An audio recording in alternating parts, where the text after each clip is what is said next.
Hello, my friends, and welcome back to yet another episode of Stand Up. I'm here each and every day, and I love it. I do. Somebody told me that there were some issues with my microphone, or they could hear a disparity in the normal crystal clear quality. If you're having any issues or hearing anything, as always, let me know. standupwithpete@gmail.com. Otherwise, let's do it, because I have a very special guest, a really important conversation. Maybe one of the most important, interesting, provocative, thoughtful interviews and people I've talked to in a long time. Austin Frerick is my guest today. He is an expert on agriculture and antitrust policy. A really interesting, weird, different combination of expertise. He's also a fellow at Yale University for the Thurman Arnold Project, which is this initiative that brings together faculty, students, and scholars who collaborate on research related to competition policy and antitrust enforcement. Today we talk about his debut book. It's called Barons: Money, Power, and the Corruption of America's Food Industry, which profiles a series of powerful magnates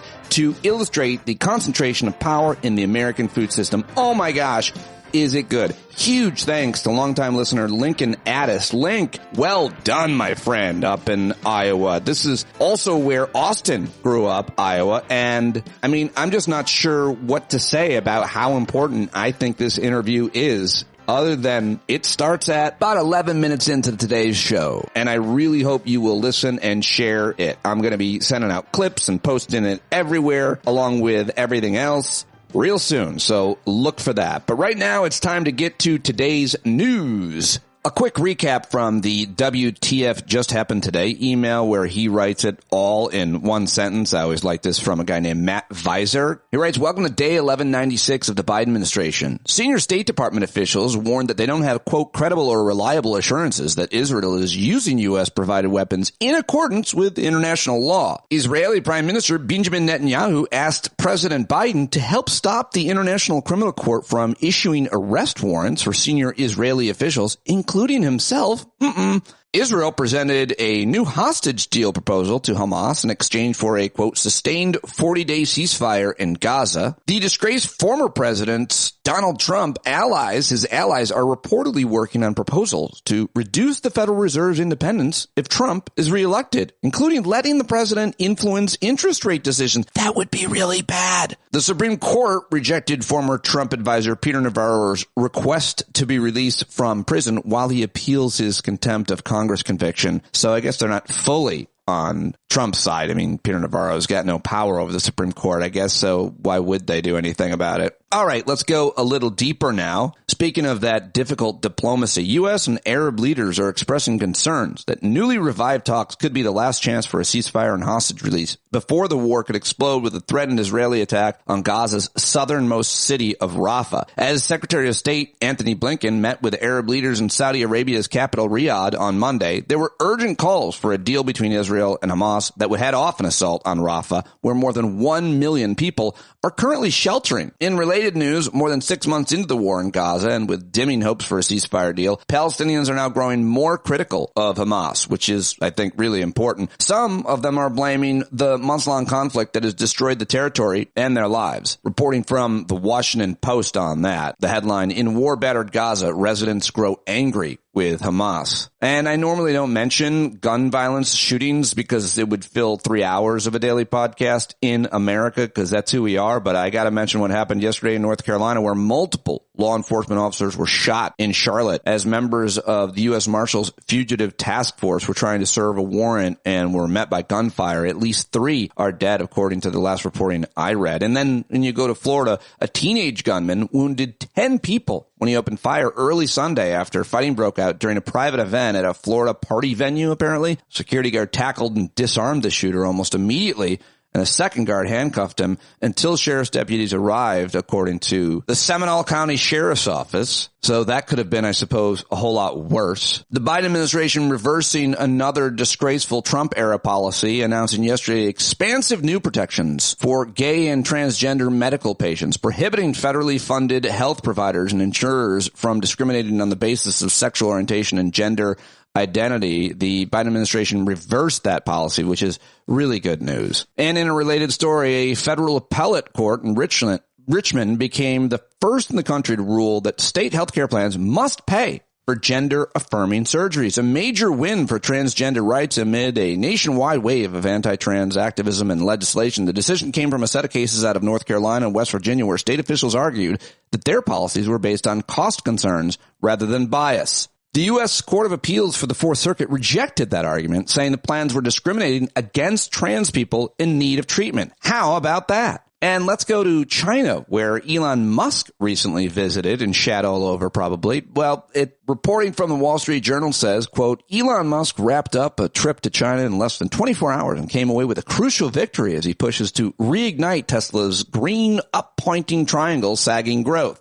After his flurry of meetings with top officials in Beijing, China's government signaled its blessing for Tesla to roll out its advanced driver assistance service in the carmaker's second biggest market. The Tesla chief executive and super awful human being is seeking to expand use of the controversial software feature globally as the company confronts the prospect of lower sales growth this year. Is it really that big of a win, Wall Street Journal, or is that just how you're putting it? The New York Times reporting that Robert F. Kennedy Jr.'s independent presidential campaign has become increasingly reliant on consultants and paid petitioners as it seeks ballot access in all 50 states.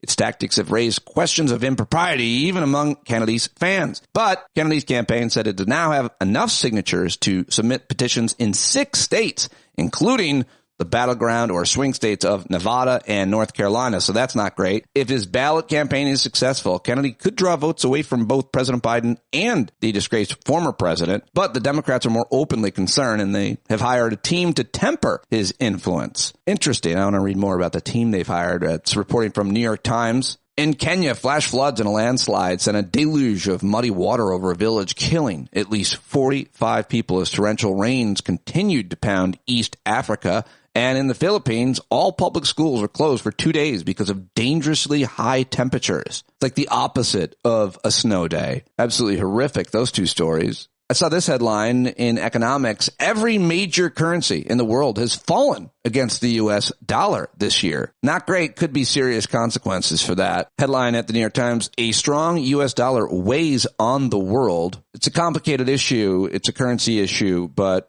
something I'm definitely, it's a kind of issue, by the way, news headlines that everybody predicts the dollar is over and all kinds of other things, and never comes true, but continue to watch it because anything is possible. And how about this one? An audacious federal plan to protect the spotted owl would eradicate hundreds of thousands of barred owls in the coming years. Federal officials have proposed a plan to help protect the spotted owl by killing hundreds of thousands of barred owls. What the hell is happening in California? And the rest of the news yesterday seemed to be about the conflict on campuses across the country over protests on campuses across the country regarding what's happening in Gaza. And the rest of the headlines seem to be dealing with South Dakota Governor Kristi Noem's new book revelations that she killed her puppy. Even Fox News pundits apparently turned against her and absolutely buried her for that. Fox News' Britt Hume said, "This is not normal behavior." Well, thanks for clearing that up. Fox media analyst Joe Concha said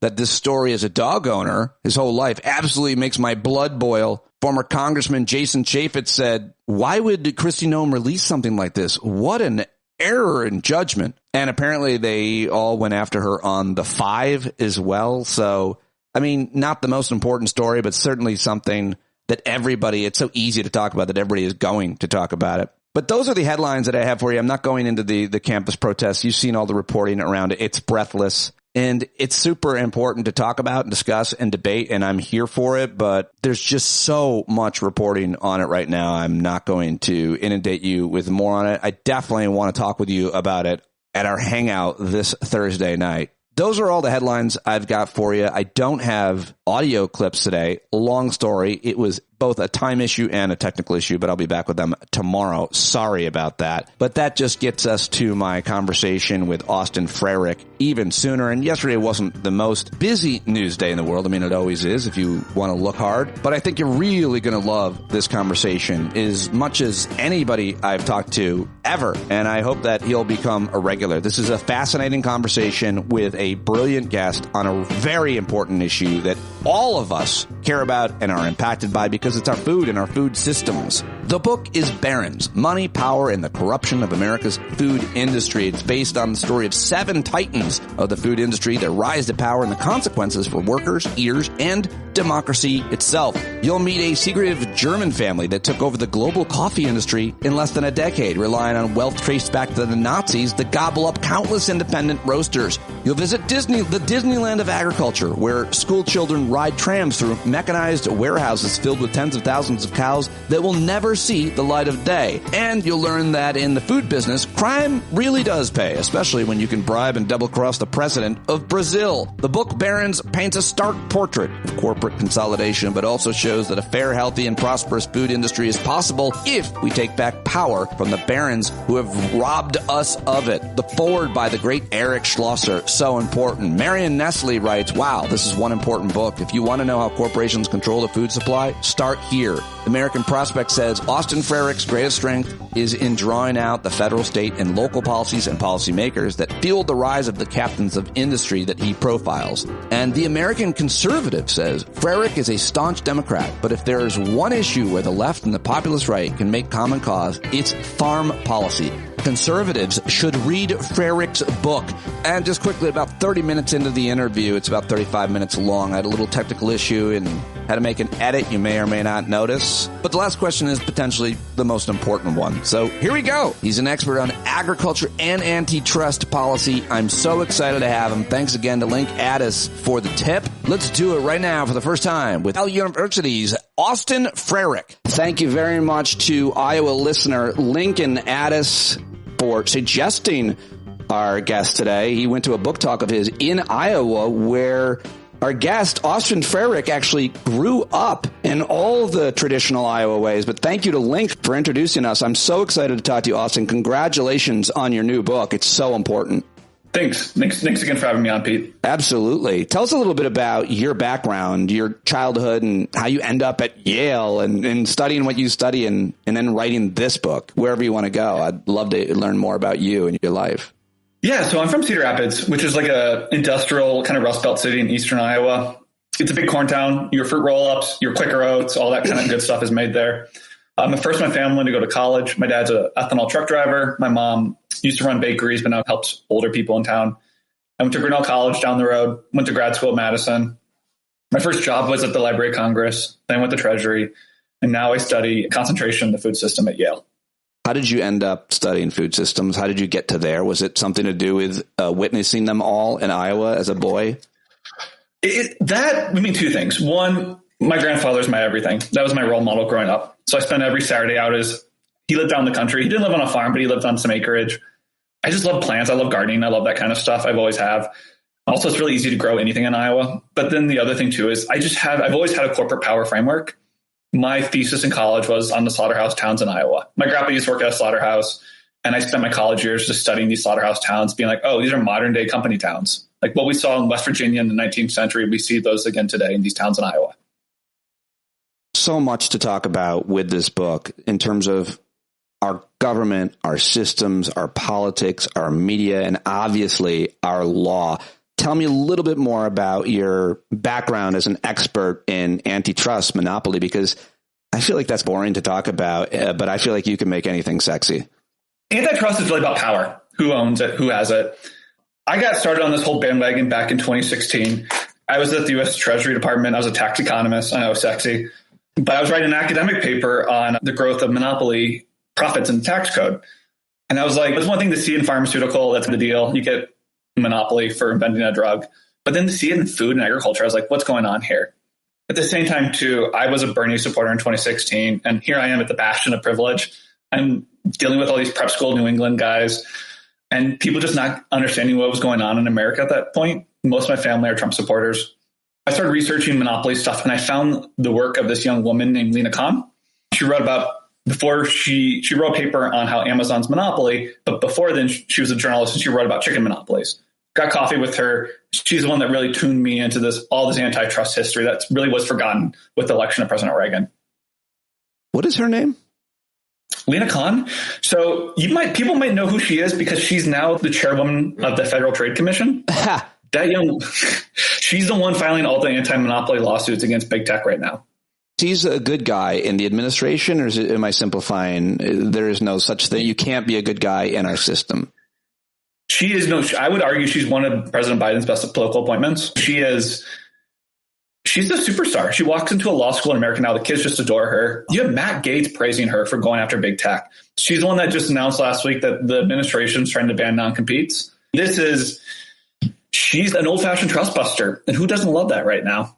Wow. Actually, who doesn't love that? Because I think what's interesting about this book, this subject, and I'm be honest with you, I've not heard someone deliver to a conservative, right-wing, even MAGA audience the message that you have and come across as well as you do, because this issue isn't that divisive. I'm trying to think about how to word it, but how do you articulate how you've done at communicating this issue to conservative audiences, seeing as that see people like Matt Gaetz agree?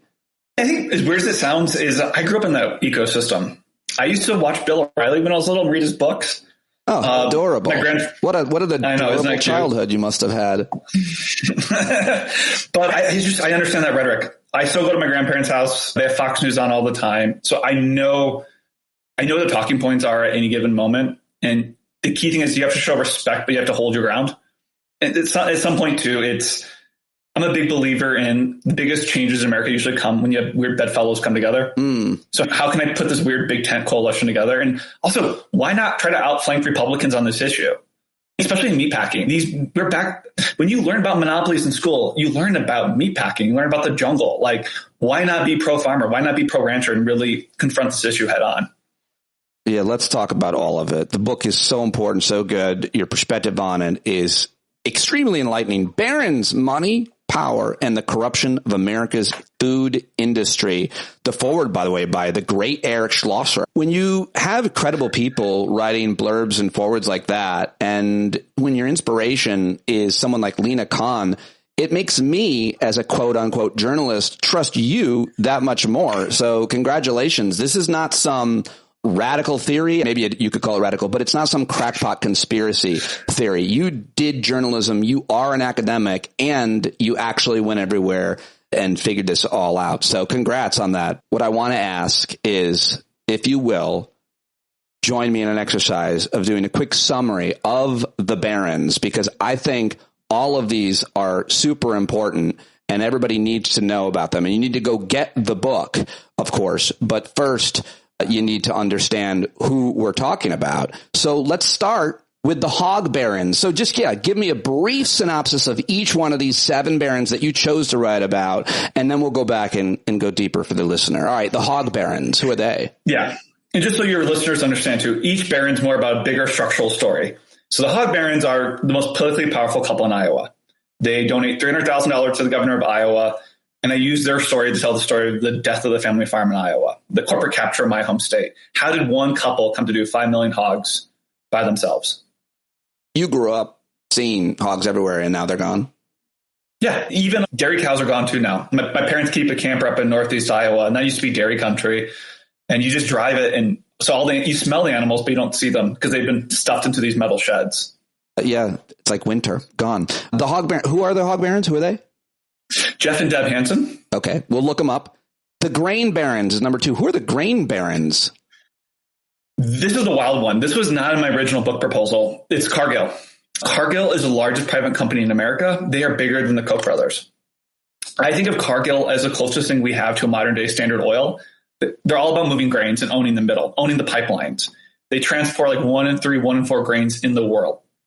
I even joke at the end of that chapter that they're almost a better comparison is actually the 19th century British Empire, because the sun never sets on the Cargill grain empire. Oh, it's so good.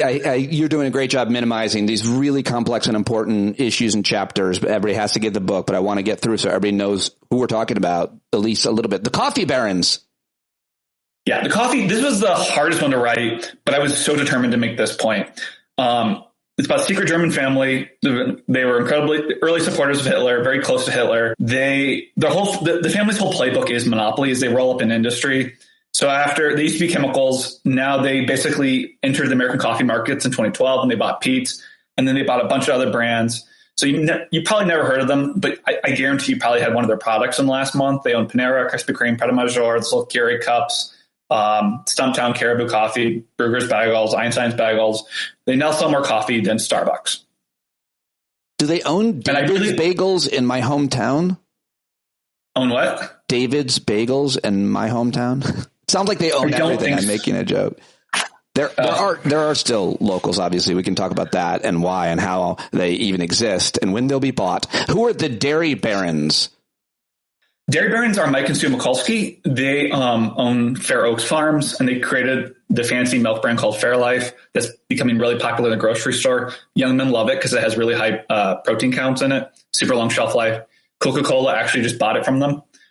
To quote one Coke exec, it's twice the price of milk for half the volume. But I use their story to tell the bigger story of these things in USDA called checkoffs that really control the conversation over the food system in America.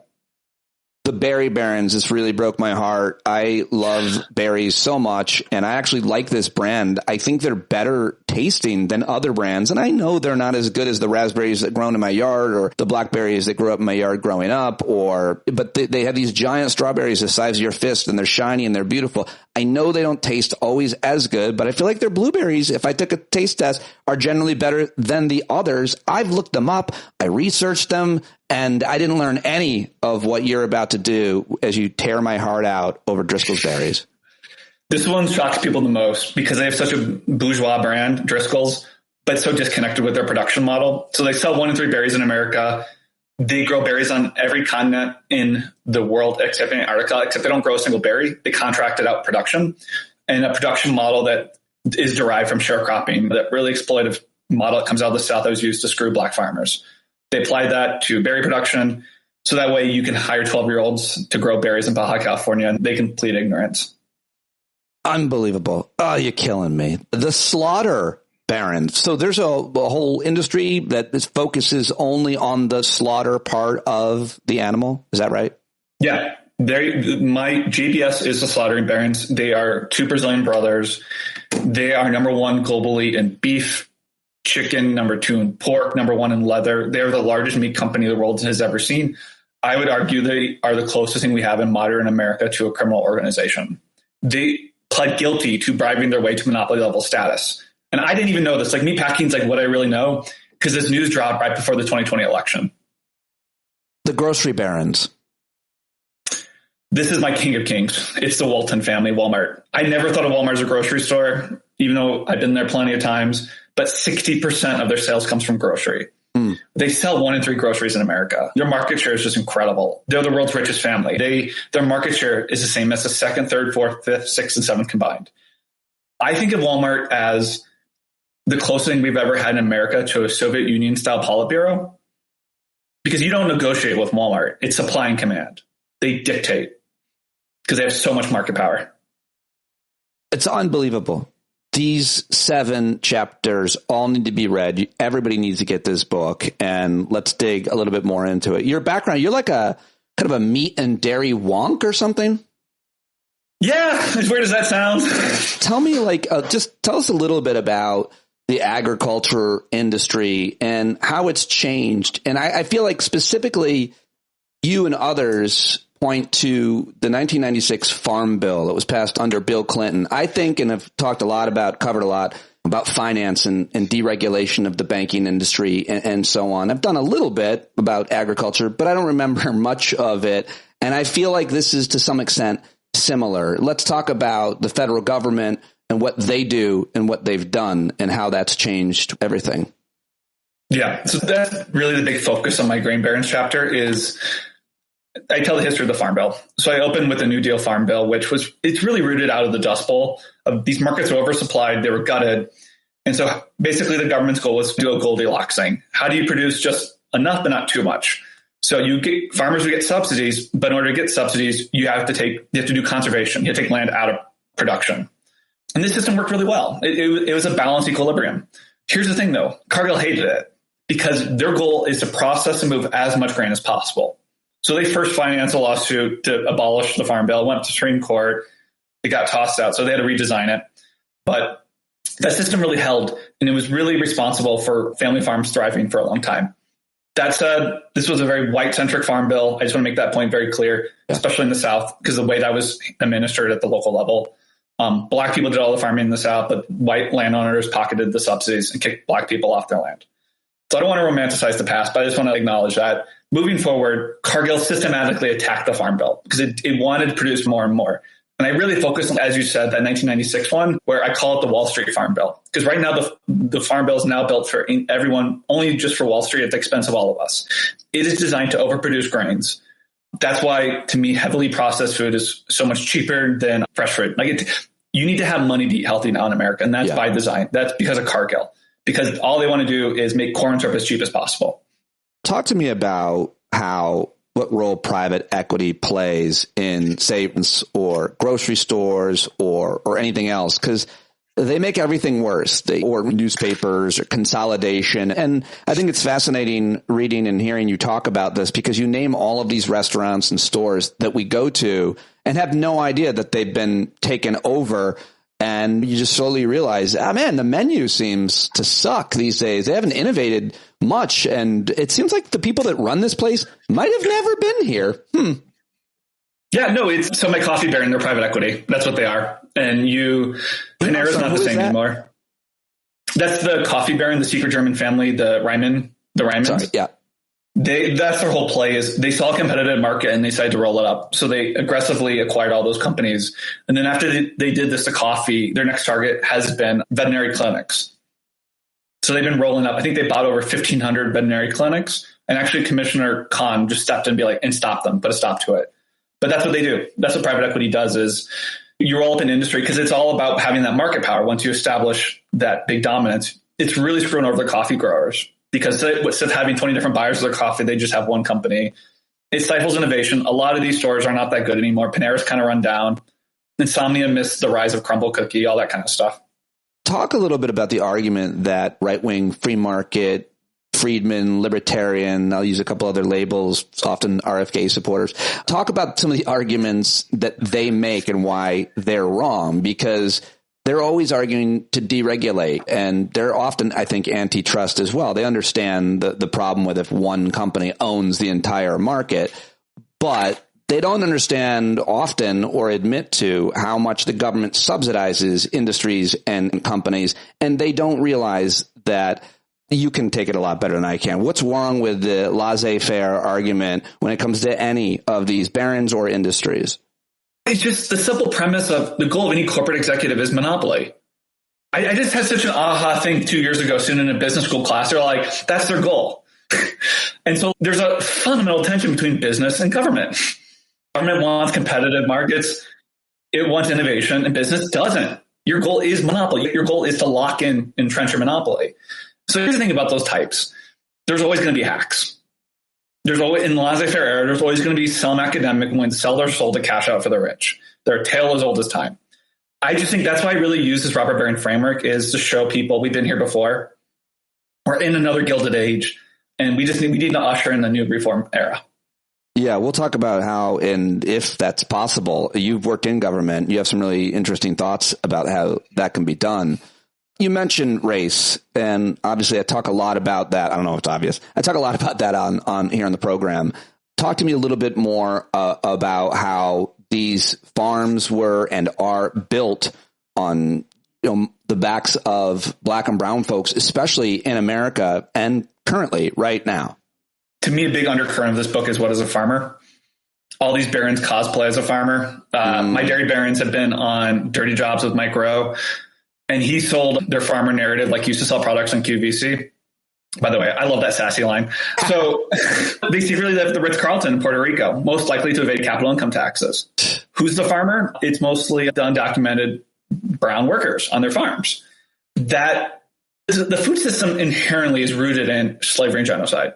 And we made progress at one point to improve it, get better. And what we've seen in the last few decades is a retrenchment back to its exploitative origins. The whole Berry model of production is just rooted in that old sharecropping, quasi-slavery model, neo-plantations you're seeing rise of offshore. What's even more wild about the dairy baron is not only are they the employer for these undocumented workers, a lot of the time they are also the landlord. They're the largest employer in the county. So they become almost like these feudal lords in these rural communities. the power dynamics in these places are truly extractive colony. That's what I would compare them to. What role and how much of the solution in that case or any other case is organizing the labor movement? I follow this Twitter account. Is it United Migrant Workers? I think they're in California. They make these amazing videos. They're really effective on social media. It's made me want to support them most, showing how innovative the people in the fields are and how hard they work and how fast they work. What role does labor play for solutions organization? Labor is going to be the future of any food reform movement. 1 in 10 Americans work in the system, people like my mom and dad. And if we center reforms in them, that's how you make prosperity. And I think 2 big things is, I think slaughterhouse workers are a really good example of it. These were low wage exploitative occupations. And we said as a society after the jungle, no, we want better. So we did reforms and we elevated that to a solid middle class profession. People like my grandpa enjoyed the prosperity of that. And then what we've seen is a systematic assault by industry attacking that, reverting that back to a low wage occupation.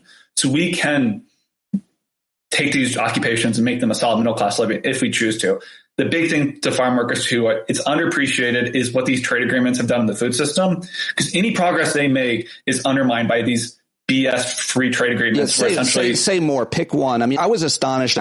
We could go way back to the major trade agreements and NAFTA and things that people have heard. But I was astonished when Trump did what he did on trade, basically selling out the bottom, taking out the bottom of the markets for specifically, I think, soy and maybe other farmers, and then not sending that to China and countries that were buying it and opening the market. I'm not doing a good job explaining this to other countries that came in and stole American farmers' lunch. How did I do there? And is that a good example of what happened during Trump? Or you can go obviously back to Clinton, whatever you want.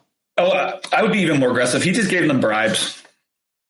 He broke those markets. He paid. They all got government stipends, subsidies, welfare, whatever you want to call it, these farmers. A bribe. Yeah, whatever. A buy off.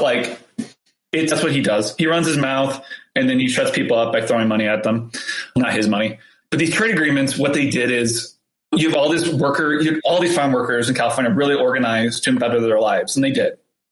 But then you sign these fair trade agreements. And when these supply chains get long, transparency collapses. I really think of them like what happened to your clothing. When those jobs went from the Carolinas to Southeast Asia, we basically have normalized triangle fires every year or two. And that's what's happened in the food system. Is it's so dangerous to go report on these modern plantations where produce is grown that there's just so much going on that we don't know about. And the other thing too is it makes a pretty bad tasting product. A berry that's coming from Chile or Morocco is not going to taste the same as one grown in your backyard. It's not engineered for taste. It's engineered for durability. It's engineered for durability so that when it travels all the way across the planet, it still looks fucking amazing. Is that what you mean? Yeah. And the case that it's in and all of that, a lot of packaging and the shipping, all of it. Talk to me more about the Department of Agriculture, including this one right now under President Biden. You just praised the commissioner of the FTC, Lena Khan, and do you have similar praise for Tom Vilsack, your former governor? What did he do? How did he do in Iowa? Didn't he hollow Iowa out and then leave? Yeah, I was going to say that I get a lot of my dislike of Vilsack comes out clear in this book. And it's something I wrestled with because I liked him growing up.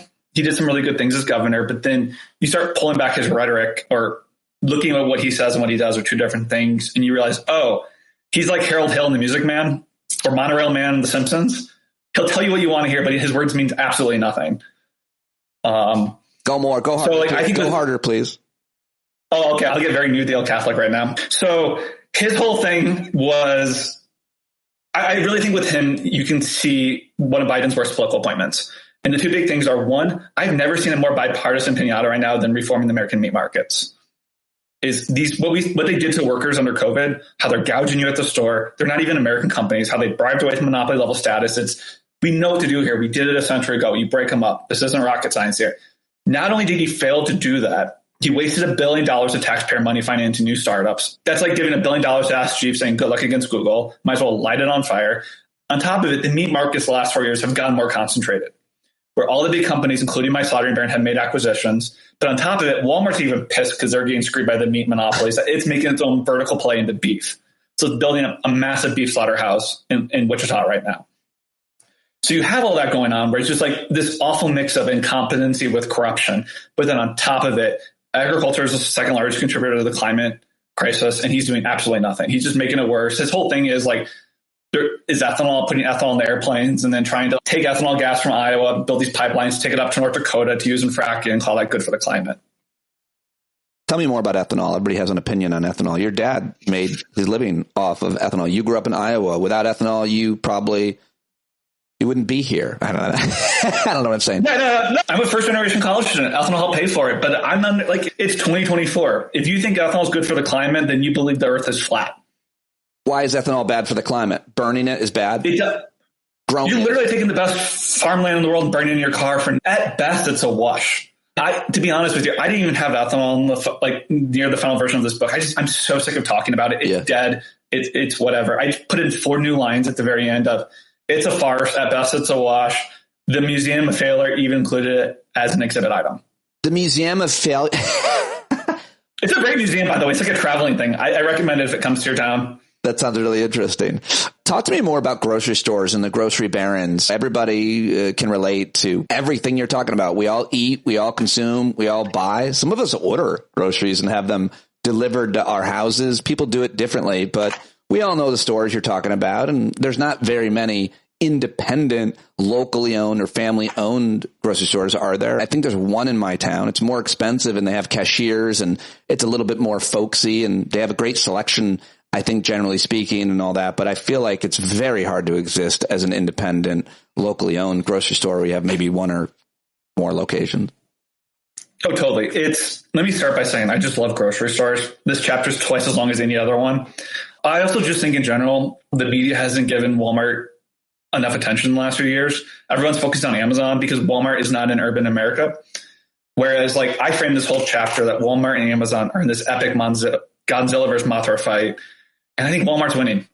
And it's been centered in grocery, where Amazon made an aggressive play by buying Whole Foods to get into the grocery space for that last mile. And then Walmart has been throwing a ton of money into essentially building up Walmart online, which I would actually argue is just as good as Amazon now. But the scary thing with Walmart is, here's the thing, when Walmart comes to town, you don't buy more milk. You just shift your consumption. And what Walmart has done for the last few decades is it keeps gobbling up more and more. So it's first, the whole notion of the supercenter is actually a French idea. Sam Walton was on vacation and saw this French company called hypermarkets in Europe. And he just copied the idea. And so what he realizes is, I don't really make money on groceries, but you come into my store more often and I make money when you buy tennis balls. So he gets you in the store. But then now Walmart has banks in them, Walmart money centers.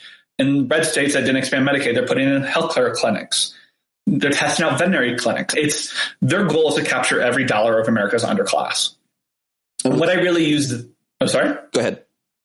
I was going to say, what I really use there too is what does it mean for suppliers to Walmart? There used to be this whole regulatory framework to basically maintain competition protections between suppliers to Walmart and Walmart.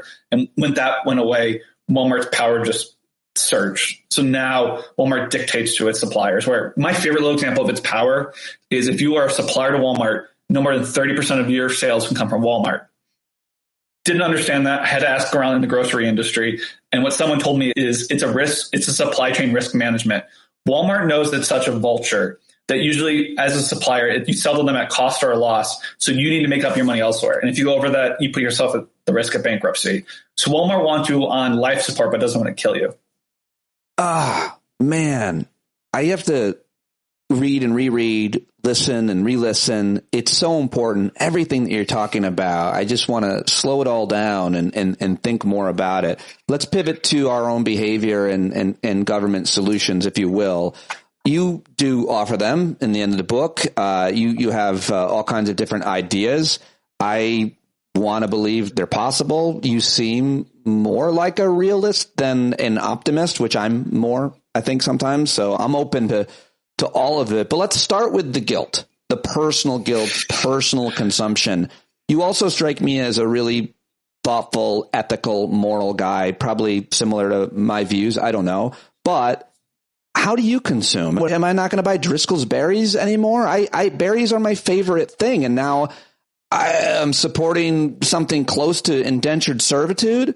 There's 2 questions I got at every book talk, Pete. I kid you not, is what do I buy? Am I worried about my safety? Are you worried about your safety covering these? Yeah. Well, take the first one first and then go ahead into that, because I know it is a really intimidating and dangerous thing that you're doing, blowing the whistle. So the first one is, first of all, I have the privilege to have my income to consume what I can consume. My big point, though, is individual consumption won't change anything. That whole notion, that's a very neoliberal thing. Be like, I will use my fork to change the system. That doesn't happen, because what happens is all those new yuppie brands essentially get bought out by the big companies, and a lot of what made them unique and special usually gets hollowed out. So I really focus on structural, bigger picture things. That said, at the local level, what you could really do is procurement. Most farmers will tell you they don't like doing the farmers market. It's not consistent. They can get rained out. If you really like someone, you pair them up with a local college or school. That's huge. That stabilizes their business. You're keeping your money locally. That's what you can do at the local level, is use your time to help, because these farmers, they can't do everything. They can't be in the business. They can't be salesmen too at the same time.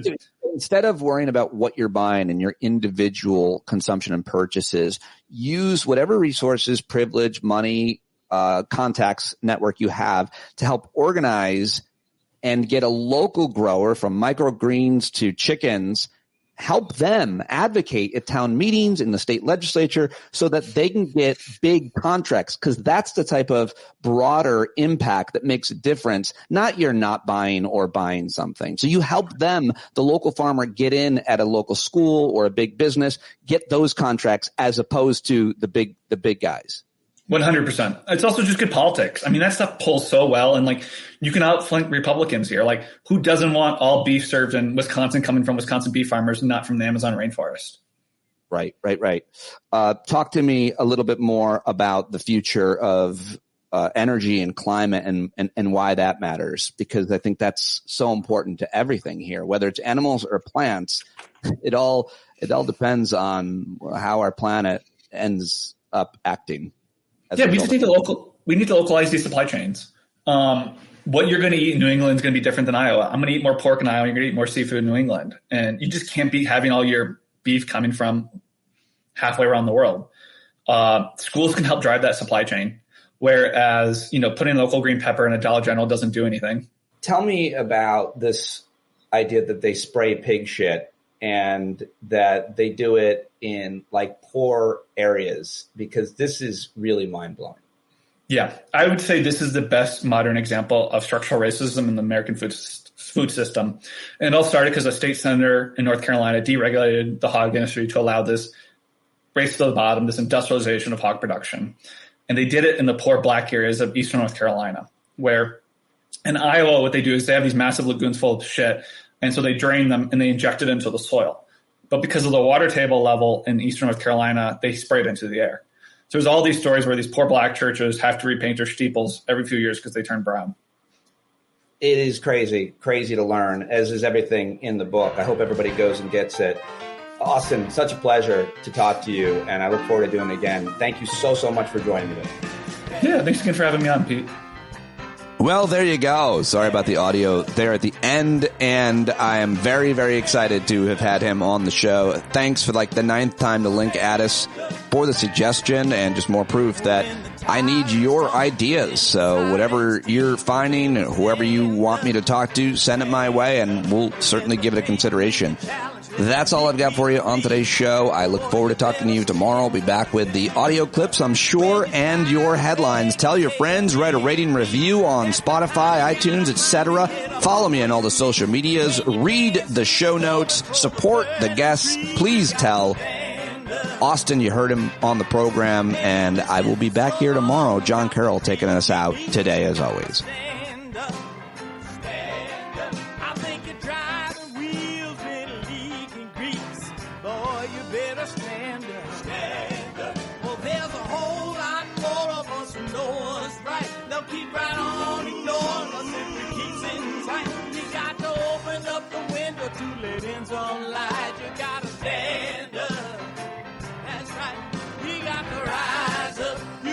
Stand up, you gotta stare the devil straight in the eye. We got to let him know it's his turn to go. See it clear and all you hear is a lie. Don't get up off of your butt, get down off of your fence. Even if it ain't a very friendly audience, well, they'll begin to listen when you start making sense. And you stand up, stand up. No need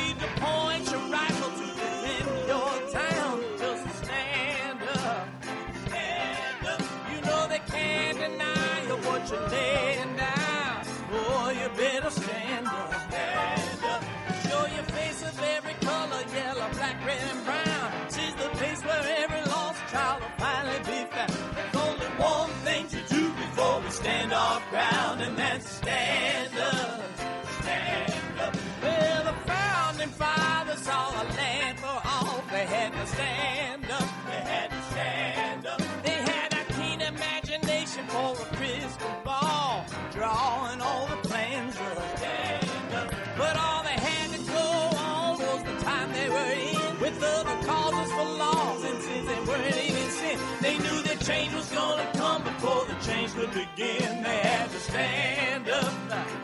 All right, they had to stand up. We got to stand up. We got to look the devil square in the eye. We gotta let him know it's his time to go and make it clear when all we hear is a lie. Why you lying awake wondering where the money all went? It'll be the cost of freedom that'll go unspent. You can see him flee the scene of that experiment if you stand up. All right, we got to speak up, we got to reach up and raise your voice in every way you know how. Don't be toes up, you got to show up. Ain't no better time to do it but now. No need to pledge allegiance to no wanton tribe. Rise up, show obedience to the voice inside, and listen well and it'll tell you not to run and hide. It says stand